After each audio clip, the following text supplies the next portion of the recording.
StraighTAllDay.com. You are now tuned into the show where you learn the discipline to show up day after day to do the work, the confidence to put yourself out there boldly and authentically, and the mental toughness to continue showing up, doing the work, putting yourself out there even when the success you've expected to achieve has yet to be achieved. And on top of all this, you get a huge dose of personal initiative, which is the go-getter energy that moves any one of us, including yourself, to go and make things happen instead of waiting for things to happen. And then we put all this together into a series of frameworks, approaches, insights, strategies, and techniques, all underneath the umbrella of one unifying philosophy that is called Work on Your Game. My name is Baldwin, also known as Dre All Day, and welcome to the show. And today's topic is how sales and marketing work together. But before we get into this, let me remind everybody I send out a text message every day free of charge, guaranteed to have you focused, sharp, and on point to start your day. I call it the daily motivation. You want to receive this text, and there's no reason why you would not want to receive this text. You're already listening to my show, so you might as well be getting my text. All you gotta do is text me at my number, which is 305-384-6894. And every morning when the daily motivation comes out, because you're a member of my text community, and only because of that, you'll be receiving this message free of charge straight to your phone, just as you would any normal text message. So just text me at that number, 305-384-6894, and you'll be getting that text every day. Secondly, Work on Your Game University. That is the place where you get coached by me directly, the only place where you can work with me directly, the only place where you can get access to all of my courses like Bulletproof Mindset, 30 Days of Discipline, ASAP Confidence, the Work on Your Game System, Next Mission, the Business Builder course, Sell Yourself, Content Machine, and a whole bunch of others, a bevy of other material, bevy of other frameworks, trainings, and processes that will help you build yourself on a personal level and also on a business level. This all happens inside of Work on Your Game University. It's also the only place where you get direct access to me, where you can get on live calls with me, coaching with me, ask me questions, get answers from me, and have direct access to me on a regular basis. It's the only place that I allow that. You must be a member of Work on Your Game University to get it. The way you join the university is by going to workonyourgameuniversity.com. That's it. Let's get into the topic. Today's topic, which is how sales and marketing work together. Now, some people incorrectly believe that these two are the same thing, or that people just use the words interchangeably. They are not the same thing, and these words should not be used interchangeably. I'm going to tell you exactly how they work together, while at the same time indirectly explaining to you the difference between them. So let's get into it. Point number one. Topic again is how sales and marketing work together. Number one, what is sales? Sales is not convincing people of anything. Your job as a salesperson in anything that you're selling, you could be selling yourself. Like I was just standing, before I started recording this episode, I was standing out on my balcony and I saw these two young ladies walking by down on the street level. And if they were to go to I don't know these ladies from anywhere. So let's say they go to a bar or a club or somewhere where there are young men, assuming that they're interested in men, they probably want to be, attractive to these men, to where the men are interested in them. So they are selling themselves by putting themselves out there and getting dressed up. If you're a lady and you put on makeup, you are selling yourself. If you're a gentleman and you brush your hair, you're selling yourself. You put on nice pressed clothes, whatever it is. It could be khakis. It could be khaki shorts and a polo shirt. You are selling yourself. You put on a business suit, you're selling yourself. You walk around with no shirt on because you feel like you've done the work in the gym to where you have afforded yourself that opportunity. You are selling yourself. We are all selling ourselves all the time. So sales is not just about the exchange of money. Sales is just about influencing and persuading people to do what you want them to do. So if you're a person and you want to be attractive to someone else, and everybody wants to be attractive to somebody, you are trying to influence and persuade the people who you like to be interested in liking you. All right, that's sales. But you don't want to convince them. Now, you don't want to convince, if I go to the bar, if I'm a single guy and I go to the bar and I see a girl that I like, I'm not going to try to convince her to like me. I'm hoping that the way I present myself makes her interested just by noticing me in the first place, right? Just by my energy and my presentation. So selling is not about getting people to want to buy your thing if they don't already want it. All right, sales is about finding the people or already being in front of the people who are already interested in what you have to offer. Your job as a salesperson is just letting them know, hey, I have something that you want. You see that you want it. I know that you want it. Okay, here's what you got to do to get it. That's selling. That's it. You want this coffee. You want this venti iced latte. That's what it's called, right? I don't drink coffee, but I bought a few of them. Not for myself. But you want this venti iced latte. I got it. All right, cost $7.37. All right, here's how you get it. Come into Starbucks and place your order, or use the app and place your order. All right, that's sales. All right, you want something, I got it. I'm letting you know that I have it, and here's what you gotta do to get it. That is sales. That's it. Okay, so it's telling somebody who's interested in donuts, hey, I got donuts. It costs $2 for this glazed donut, and then giving you the $2, you giving them the donut. All right, that's a fair exchange. Or them giving you $20 for the special to get a dozen donuts. All right, they call that an upsell. So sales is about helping the people who are already convinced. That's your job as a salesperson. Let me say that again. Your job as a salesperson is to find the people who are already convinced that the thing that you're offering is what they want. It is not about making them convinced. It is about finding the people who already believe it and just giving them what they want. Isn't that a much easier job? See, those of you who are in sales right now, you're trying to convince people to want your thing, or you're doing it the hard way. Don't do sales the hard way. And the hard way also leads to you putting in a lot of effort but not getting the return on investment from your work. The easier way to do sales, and this is also the smarter way to do sales, is to find the people who already want your thing and then just getting it to them. All right, it's much easier to do it that way. It's much easier to sell something to somebody when they've already bought that thing in the past than it is to get someone to make the first decision ever to buy that thing. All right, if you're in let's say the coaching space, it's easier to sell coaching to someone who has hired a coach in the past than it is to sell coaching to someone who's never hired a coach before, even if they had the same amount of money, because the person who's never hired a coach before does not have the mindset to hire a coach because they never did it before. But the person who's hired a coach before, it's not a matter of if they're going to hire a coach, it's a matter of who's going to be their coach. It's much easier to sell to that person because they're already convinced that they need it. It doesn't matter where they're going to get it from. It's like trying to sell me coffee is a hard job. It's not that I can't afford the $8 venti iced latte. It's just that I don't have the mind to buy it because I don't want coffee.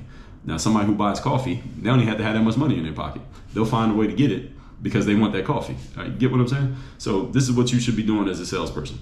So if you ever find yourself trying to convince someone of why they should do, why they should accept, why they should listen to, or why they should partake in whatever it is that you're selling, you are doing sales the wrong way. If you are trying to convince a man or a woman to like you, you're doing sales the wrong way. All right, you're trying to convince someone to buy your thing, you're doing sales the wrong way.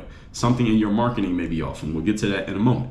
But understand that selling is simply telling people who already know what they want that you have it, and they just got to do this to get it. Can I make that any more simple? So usually this means the thing they have to do usually means they give you money and you give them a thing. So when we talk about the business side of selling, you give them money. They give you money and you give them a thing. That's that sales part of it. So your sales conversations, at least the ones that are about money, should mostly be about how much money it will take for them to get the thing that they want that you have. All right, so you want this venti iced latte. You give me $7.37, you get the coffee. All right, sales conversation that does not involve money, such as you trying to get someone to see your point of view, this is also sales, should be based around helping people understand why adopting or accepting your point of view will help them get to their desired outcomes better, faster, or more efficiently. That's your job when you're selling something that is not money-based. All right, if you agree with my opinion, this is why it will help you do what you want to do. For example, when you listen to this show, I am selling you on why my perspective in the all 2,000 plus episodes of this show, I'm selling you on why my perspective is a perspective that you should also have, because if you have this perspective, and I usually sell you through the episode, I tell you why my perspective is the perspective that you should adopt and accept. And many of you are already convinced. This is why you continually listen to the show, because many of the things that I say, you already agree with me. Or you just like hearing somebody else say it so that you know you're not crazy for thinking the things that you're thinking. All right, so that's when you're selling something that is non-money related. So for example, if I'm a single guy and I go to the bar, or I go to the club, or I go to, who knows, Whole Foods, the dog park, and I see a woman that I'm interested in and she is interested in me, she wants to present herself in such a way, and I want to present myself in such a way that we each understand that dealing with the other person will help us get to our desired outcomes, whatever they may be, better, faster, or more efficiently than if we did not do it. All right, so anytime someone is resisting this type of conversation in your sales process, generally it means you're talking to the wrong person. And the wrong person can change. Somebody could be the wrong person today, but they could be the right person tomorrow. So for example, if I just had a Starbucks venti iced latte and I see a Starbucks, I'm not interested in stopping and buying a coffee because I just had one. But tomorrow, I haven't had my coffee yet. Tomorrow at 8:30, I haven't had my coffee yet, and I see a Starbucks, I'll stop and buy one. Why? Because at that moment, I'm in a different space. So I was the wrong person yesterday at 4:30 in the afternoon, and I want to drink that coffee because I'll be up all night. But 8:30 tomorrow morning, I'm the right person because I want that coffee at that moment. So this is a key thing for you all to keep in mind, that somebody may be the wrong person right now, but they will be the right person in 3 weeks. So I will note here that somebody can change, all right, from the wrong to the right person, and also from the right to the wrong person. Somebody could be looking for, I was just on a conversation with someone who's in real estate. All right, somebody could be the right person when they're looking for a house to buy because they need somewhere to live. But as soon as they buy the house, 3 weeks after they bought their house and they moved in already, they're the wrong person for you to sell a house to because they already got one. All right, they're not looking for a house anymore. So people can change from the wrong to the right person depending on their circumstances and their situations. This is why you as a salesperson is more than just your ability to converse, but also knowing people's situation. All right, so you should never be trying to convince anyone of anything when you're trying to sell. All right, you find yourself convincing, you're talking to the wrong person. Does everybody understand this? I was in a conversation a couple weeks ago with a person who was trying to convince me that whatever it is that they had to say was something that I needed to listen to. And I had made clear to this person, what you had to say, I'm not interested in. So stop trying to convince me to listen to it. And this person insisted that they should try to convince me because of whatever they know or whatever they've done or whatever their background or their experience, et cetera, et cetera. This person is a fool when it comes to selling. And knowing what I know about this person's background, they don't have any background in sales, was why it made sense that this person was doing sales the foolish way. All of you, now that you have heard this, do not make this mistake. Do not be a fool when it comes to selling. Never try to convince anybody of anything. You're trying to convince, you are doing it the wrong way. Everybody got it? Good. Point number 2. Today's topic, once again, is how sales and marketing work together. Now let's talk about what marketing is. Marketing is the job of sifting through everyone, whoever everyone is, to identify those who are open or potentially interested in what you're doing. Open or potentially interested. So go right back to the example I just gave you. I was talking to someone who was trying to convince me, foolishly, that I should listen to whatever it is they had to say on whatever subject we were talking about. There's a foolish way of selling. What this person should have did was, actually what they did do this. They floated out a trial balloon. A trial balloon just means you share some idea or some offering or something out there to the world and make sure that someone sees it so that they can see that whatever you're offering is available. And they have an opportunity in the sales world to raise their hand, is what we call it. If I'm interested, I can raise my hand and say, oh, that's interesting what you just said there, sir or ma'am. Tell me more about that. That's me raising my hand because I'm interested in what they have to say. Now, if I ignore what they say, then what am I doing? I'm keeping my hands in my pocket. I'm not raising my hand. I'm not interested, so don't give me more. Don't try to convince me to be interested. I just showed you that I'm not interested. You made it available to me. I just showed you I'm not interested. Don't keep trying to convince me. What fools do is keep trying to convince someone who is showing you that they're not interested. So when I do something like put out this show every single day, and I have a certain number of people who listen to the show, as of the last time we checked the stats, which was earlier this week, in all time, the show's been listened to nearly 7 million times. We're just under 7 million, about 6.8 million-ish, something like that. Last time that I looked. By the time you hear it, we'll be past 7 million. I put this show out every single day. I should not. Let me tell you what I should not do. I should not run around the streets and tell people, hey, go listen to my show called Work on Your Game. Now, some people might not know about it. Now, what I could do is do some advertising and say, hey, I got the show called Work on Your Game. Now, once people see the ad, they could either be interested and they can go listen to it, or they can not be interested and they can scroll right past it. Or they can go listen to it, hear a couple episodes and say, nah, this ain't for me, and stop listening. I should not try to convince them they should start listening again. They're not interested. Someone shows you that they're not interested, do not chase them down and make them be interested. Any of you ever go to the mall? And every mall they do this. I don't know if they do it in every mall, but in big cities they always have these people in the mall who are standing at the kiosks that are like in the middle of the aisles when you're walking past all the stores. And it'll be sometimes a male, oftentimes a female, and they'll smile at you and they say, how you doing? And they're trying to get you to try out something that they have. So it could be some kind of hand cream, it could be some kind of toy that they're playing with, it can be something that they want you to taste, something that they want you to smell, whatever it happens to be. Their whole job is to try to pitch you within the split second that you're walking by to get you to stop and see whatever it is that they're offering, and then their job is to try to sell you. Do you notice that when you walk by, if you just keep walking, and you could acknowledge them.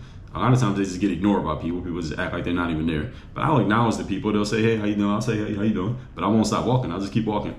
I'm not interested. All right? Notice that those people never just chase you down and run after you and say, hey, wait, stop walking. Let me tell you what it is that I'm selling. You notice that they don't do that? And this is a smart thing to do. Why? Because they are marketing by saying hello to you. By saying hello and trying to get your attention, that's the marketing. If I stop, guess what I'm doing? I'm raising my hand and letting you know I'm interested to hear what you have to say. If I don't stop, what am I doing? I'm letting you know I'm not interested. All right, so do not chase me down and try to explain to me why I should listen to what you have to say. I've never seen anybody get chased down in the mall by one of these people working at the kiosk, because they understand and they've all been properly trained that that's not what they should be doing. All of you need to look at your life the exact same way. When you make it clear what you have to offer and someone sees it and you know they saw it and they don't respond, all right, they're letting you know something. That's a loud and clear message by their silence that they're not interested. All right, so when you go out to, I told this story in one of my emails. When I was playing in Lithuania, this is the first place I played professional basketball overseas. 2005, I was in Lithuania. I remember we went to a nightclub. We went to several nightclubs, but one night we were at a nightclub. So it was, I believe, 4 of us that night. So it was me, my teammate Mike. He was from New York. There was an African guy. He's about 7 feet. He spoke complete, plain, perfect, fluent English, but he was from Africa. But he was a black guy. And then there was this other guy who came in. He came about 3 weeks into the season. He was from Detroit. I don't remember his name. I just call him Detroit because I remember he was from Detroit. So I remember we go to this nightclub, right? And when you're a black guy playing professional basketball overseas, especially in European places where everybody is, to you, street corner folks and people in America have never been anywhere, you call everybody black or white. So they're white, quote unquote white. I call them European, but let's just say white. All right, when you're a black person walking around in these places, you stand out because there ain't too many people your complexion walking around, especially when you're tall. Most of us are, over 6 feet. So everybody knows you're a basketball player. We're easily spotted, which means when you go to a place like a nightclub where people go to socialize specifically, if someone is interested, they see you. All right, you don't have to do anything hard. You don't have to try hard to be noticed. Right? It's easy for you to be noticed. You don't have to try to get noticed in a place like that. Right? So we go to this nightclub, and it's 4 of us, and we all kind of split up. And we're walking around, talking to girls, dancing, things like that. And this guy from Detroit, and it was really funny when I even think about it to this very day. We were hanging out in a little booth in the club. And there's a walkway for people to walk right past us, like right next to the dance floor. So everybody can see us there. But if you were to stand up in front of the booth, anybody who walks by has to they have to see you because you're standing there kind of like a pole in the middle of the damn room. And this guy from Detroit, he was clearly interested in meeting some girls. He wanted to meet some girls, but none of the girls they didn't seem that interested in him. And it wasn't because he was, nothing wrong with him physically. It's not like he was ugly or anything like that. But his energy was wrong. His energy was off. He was carrying himself with the same energy that any of you who's from a city in the United States, you think of a place like LA, Houston, Atlanta, New York, Philly, especially where I'm from, like Philly, New York, Boston, Baltimore, DC. Sometimes guys from certain neighborhoods, they have a certain energy around trying to meet girls, and they have a certain approach with girls. Is somewhat an aggressive approach that they have with women. And ladies, any of you who's from one of these towns, you know what I'm talking about. Any of you who don't know what I'm talking about, if you go on YouTube, there was this video that I saw on YouTube years ago. I gotta see if I can find this video, where it was a woman walking the street. I gotta see if I can find this. Walking the streets of New York as a woman. Let me see. Yeah, here it is. So the name of the video is 10 Hours of Walking in NYC as a Woman. Again, it's called 10 Hours of Walking NYC as a Woman. Then there's another one, Woman Indoors, Cat Calls Walking in Street. It makes you feel like a fool. So if you go look up this video, you'll see this because there's a lot of videos here. So if you just search that, you'll see a whole bunch of these videos, and it's very, any of you who don't know what I mean, you'll know what I mean if you go watch this video. So in these neighborhoods, and I come from these neighborhoods, guys will do this. They get very aggressive with females, not physically aggressive, but verbally aggressive. They'll stare at the girls, they'll catcall every woman. And this guy from Detroit, we're in Kaunas, Lithuania. He's carrying himself with that same energy. The thing is, when you're over there, again, everybody sees you. You're not in competition. It's not like a whole bunch of other dudes you're competing against for attention. It was only 4 of us in there. So any girl who's interested in you, they ain't got to fight through.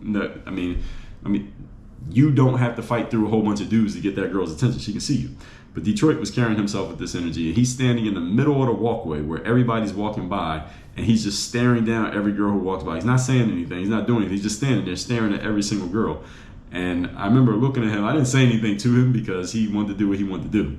But it's like, dude, they see you. All right. If any of them is interested in you, they will come over here. All right. You don't have to do anything to make yourself conspicuous. You're obvious. All right. We are all real obvious in here. He didn't understand this part of marketing because he only knew what he knew. It's clearly this is the way he grew up, and this is what he and guys from his neighborhood of his ilk like to do. And again, I've known hundreds of guys who do exactly what he did here in the USA, but you didn't need to do that over there. But anyway, I'm saying all that just to give you this point. Once you make it clear what you're offering and you know that they saw it, if they're interested, they will take you up on your offer. They will at least raise their hand and show you that they have interest. If they don't raise their hand and show that they have interest, they're not interested.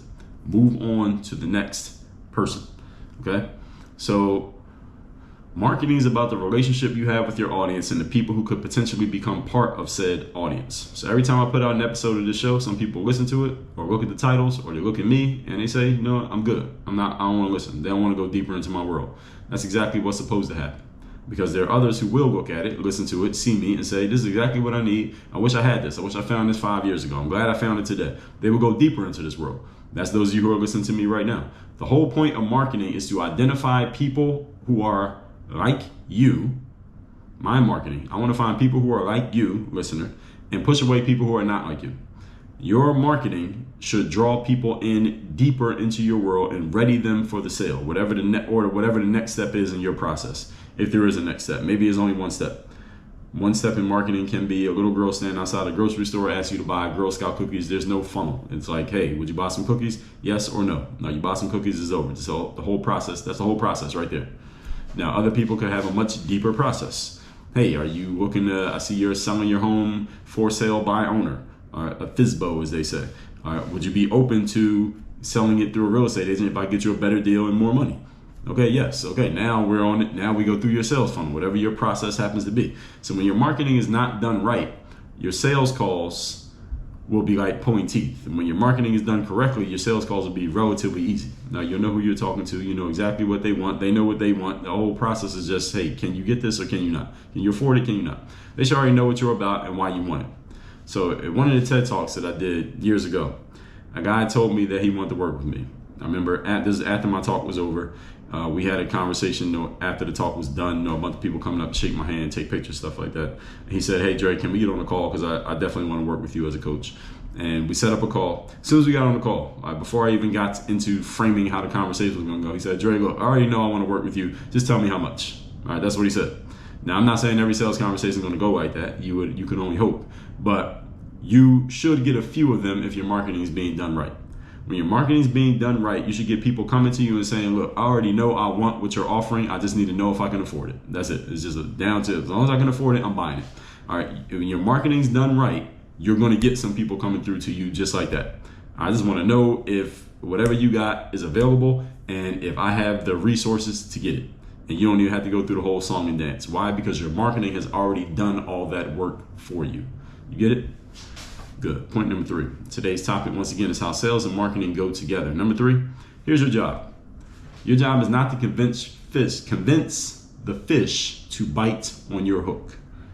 So any of you goes fishing, which I do not, but when you go fishing, your job is not to convince the fish that they should want whatever is on your hook.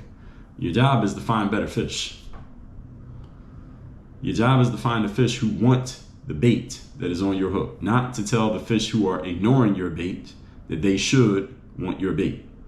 Any idea, any concept, anything that you push out there, your job is not to convince people that they should want it. Your job is to find people who already want it. And if nobody wants it, then you got to come up with something better. Maybe your bait is just not that good.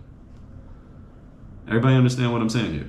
So anytime you have an idea and you have a target for your idea, you have somebody you want to share some advice with or some information with, and you give them a taste of that advice, and they show that they're interested in hearing what you have to say, now you can tell them more.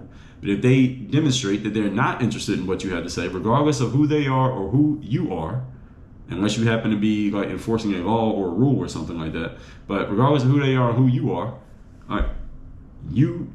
it is not your job to convince them that they should listen to you, nor should you push harder to make them want to listen to what you have to say.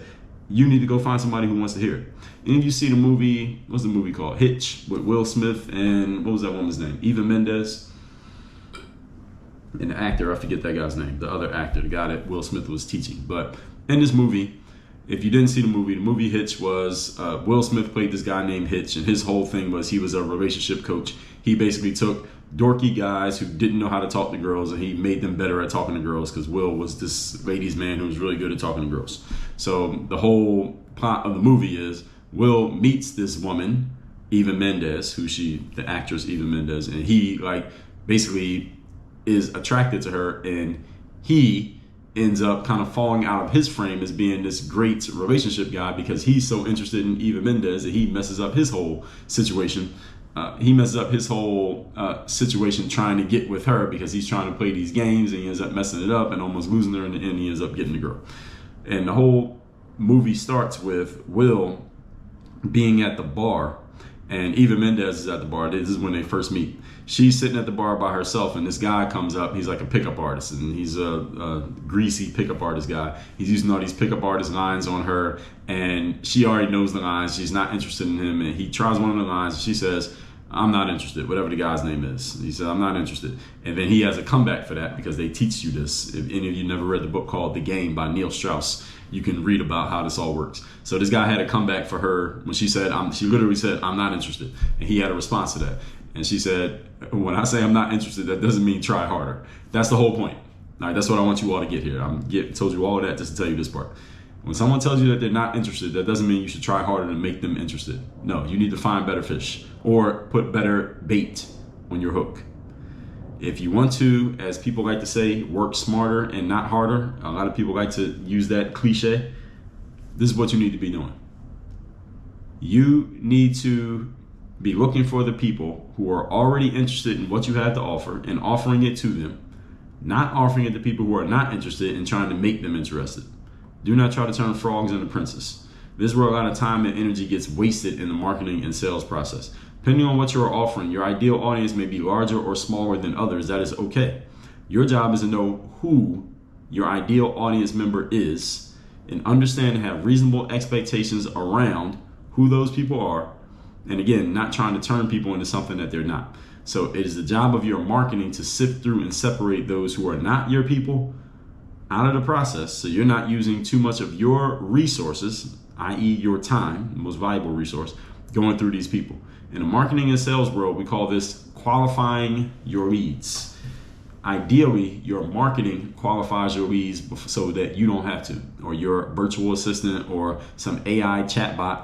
None of those things should have to qualify your leads, or AI chatbot can do it. Your marketing should be qualifying the leads the most, though. Your marketing should be targeting the ideal people and bringing more of them to you and pushing away everybody else. That's what your marketing should be doing. Your marketing should be letting the ideal people know, hey, this is the place that you need to be. Don't go over there. You need to be right here. I'm the right person for you. I have what you need. I'm offering exactly what you want to learn about, what you want to hear, what you want to be said, what you need to learn, what you need to do. I'm doing it right here. That's all you got to do. That's what your marketing should be doing on a consistent basis. Okay, so if you're finding yourself talking to too many people who just seem to not be interested in what you're offering, that means there's something wrong with your presentation, something wrong with what you're offering and how you're putting it out there, and or who you are sharing it with. You're sharing it just with the wrong people. It may not be anything wrong with the thing. Maybe it's something wrong with the who you're giving it to. Nothing wrong with the what, something wrong with the who. Or there may be nothing wrong with the who, but something wrong with the what. You're just offering the wrong thing to the right people. So you always got to find this mix. There's always a mix between these things. So when you're dealing only with qualified leads, meaning people who are actually interested in your thing, they are real qualified leads, as we say, qualified prospects. When you're only dealing with qualified leads, you will not waste much time in your sales conversation, because you'll only be talking about how do we make this work, all right, with people who are actually want to make it work. You'll be using that time to talk to people who can, about how they could possibly pay for whatever it is that you're offering, because they know they want it. They're just trying to figure out how to get it. You shouldn't be talking too much to people who don't know what you're offering or don't want what you're offering. And tomorrow we're going to talk about how to make this marketing work the right way. All that said, let's recap today's class, which is how to make your sales and marketing work together. Some people incorrectly believe these are the same thing. They are not. Number one, sales is not convincing. Selling is about getting people to want to buy your thing. It's about finding the people or already being in front of the people who are already interested in what you have to offer and letting them know what they need to do in order to get it. So I have this Starbucks coffee. You want Starbucks coffee? It costs $8. You give me $8, you get the coffee. That's it. That's all sales is.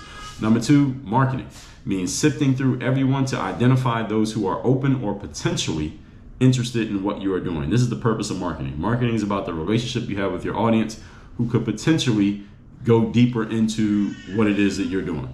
So when I put out an episode of this show, some people are interested, they go deeper. Some people are not interested, they don't go deeper. That's exactly how it's supposed to work.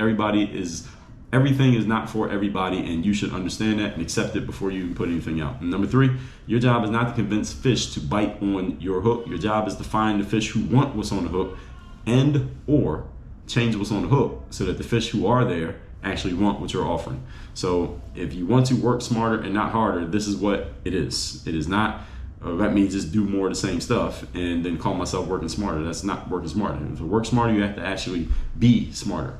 So understand, you need to know who your ideal audience is, who's your ideal person. You need to give them what they want, not what you want to give them. Now, there are some exceptions where you give people what you want to give them and they end up wanting it anyway. The iPhone is a good example of that. Nobody asked for the iPhone, but it came out and everybody has one. So you shouldn't be talking too much to people who don't want what you're offering. And we're going to be talking about how to make marketing work the right way very soon. Maybe tomorrow's episode. Maybe an episode is coming very soon, if not tomorrow. So all that said, text me. Let me know the best insight you got from today's class. Also, let me know you want to get that daily motivation text straight to your phone every day for free.